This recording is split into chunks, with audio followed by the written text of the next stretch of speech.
we are looking at how to pronounce this word. We'll be looking at how to say more confusing vocabulary many get wrong in English. Can you pronounce this correctly? You will. Stay tuned. So how do you say this word?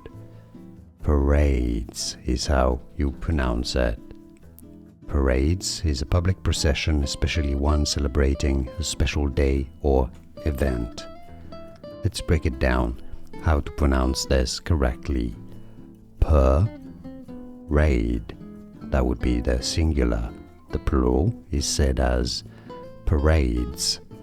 Parades. The stress is on that second rade syllable, and both British and American English are similar here.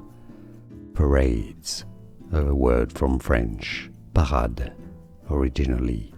Parades is how you pronounce it, and now you know. Did you get this? Let me know in the comments. Like this video if you found it useful. I appreciate the support. More videos for you here to learn more correct pronunciations. I'll see you there. Thanks for watching.